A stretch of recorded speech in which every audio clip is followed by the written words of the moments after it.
All right, coming in at $120 directly from Epomaker's website is the P65. When I first unboxed this, my initial impression was, holy crap, this is a tank in a good way. It's very well built with aluminum pretty much all the way around, and it feels great to type on. But of course, you need to know some of the objective specifications in order to really understand this keyboard. So I will get a little bit into the specs, although that is not my strong suit with keyboards, so just bear with me. And then we'll also talk about the options that are available to you. So the build. Yeah, I think this is a beautiful keyboard. This color is their khaki color. This is the color I would definitely choose. This one was sent to me by Epomaker, by the way, and I didn't have a choice in the color.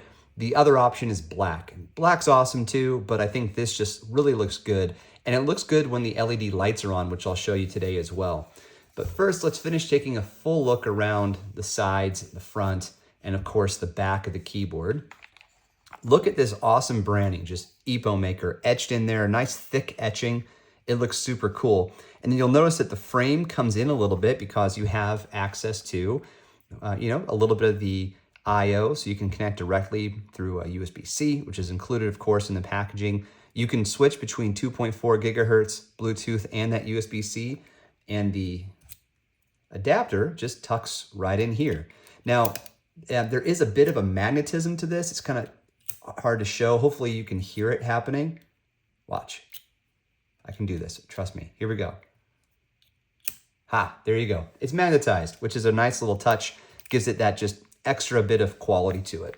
One of the standout features that you have available to you, aside from the awesome typing experience, is this dial. So you can adjust your volume, you can mute or unmute, and if you were to use the VIA setup, you could probably go in there and change this. I say probably because I'm not a power keyboard user. I'm not quite there yet, folks, but for my usage, volume is always what I want with one of these dials or knobs.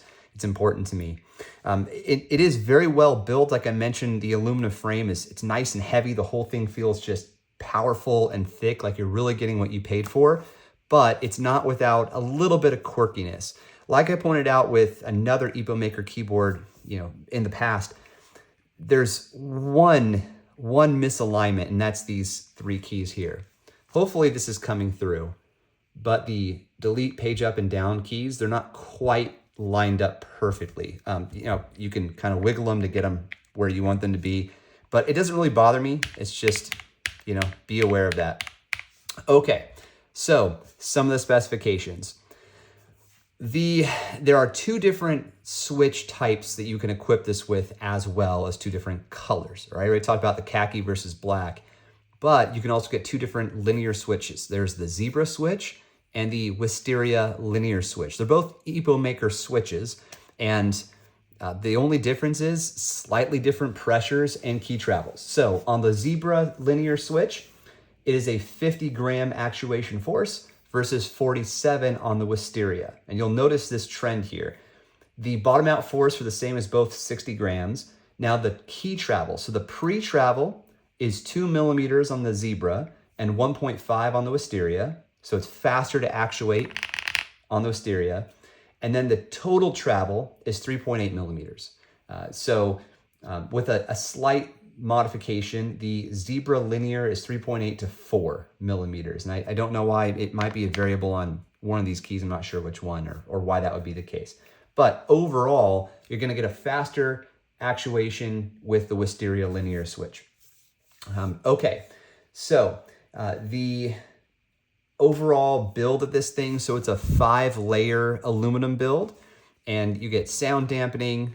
It's quieter. You get less. There's no wobble at all. Precision is excellent on it. Just typing in general has been really fun for me. I noticed I was not making very many mistakes. I think because the keys are nice and big and they're well formed as well. If you want to get a good look at the way that they are built, you get a bit of a smiley face with the shape on the front part, and then the rest is nicely spaced between each key, and it's just consistent across the board.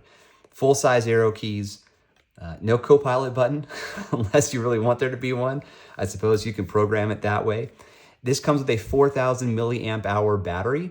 I had no issues with the battery. I mostly use these types of keyboards plugged in, but I didn't do an exhaustive test on the battery, unfortunately, if that's something you're looking for. Maybe I'll do it in a follow-up video. And you could tell by looking at this is a 65% keyboard. And it's important for some people to know those specifics. A 1000 hertz polling rate, and does have full compatibility with VIA and QMK as well. So the lighting is south facing. Let me give you a sense of that. Come on. All right, so you can change, it's not really coming through. 1 second here. Much better. Okay, so you can change just from the keyboard itself with the function keys. You can change the color patterns and the colors themselves, but you're also encouraged to use VIA or QMK to do that. So for me, I like larger keyboards for long-term things, but when I have my ROG Ally or my Lenovo Legion Go, I like to have a smaller keyboard. Now, this isn't, for me, a travel keyboard. It's just too thick and heavy, and I don't think that's the intent, but I just want to make it clear that this is the kind of keyboard I would put on my side desk. I have 2 desks. I have my primary desk where I do my gaming and I do my my work, but, well, not at the same time, but the weekends I game there and evenings maybe if I have a chance. But then I have a side desk, and that's what we're on right now. And here, this is where I have my handhelds. They're all just sort of like laid out here normally. I move them when I shoot videos.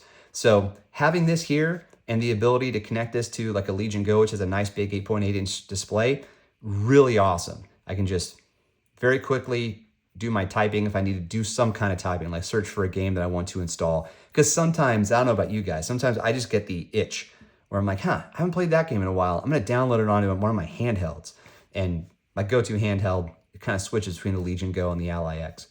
All right, so last thing I'll mention that I'd like to see, but it's not here, would be some feet so we can adjust the typing angle. The default typing angle is 6 degrees or so. I think that, I like more of a 15, but it depends. For long-term use, a 15 degree or a 9 degree would be helpful. For something like this, where I'm not using it a lot, it's just one of these like side keyboards, the 6 has been fine, especially if I'm sitting. This desk that I'm on now doesn't stand, but my primary desk does stand. So that's another reason why I like the angles. It's like I can change the height when I'm sitting versus standing. Okay, thanks to Epomaker for sending this over. There'll be a link in the description that's not monetized if you want to take a look at their store page. And I didn't mention latency. Crap. Okay, sorry. One more thing before you go, or before I go. The latency on the keys when plugged in is 3 milliseconds. On 2.4 gigahertz wireless, it's 5 milliseconds. And then on Bluetooth, it's 15 milliseconds. So kind of par for the course. And that's the last thing I wanted to say. So thank you for watching. We'll catch you on the next one. Cheers.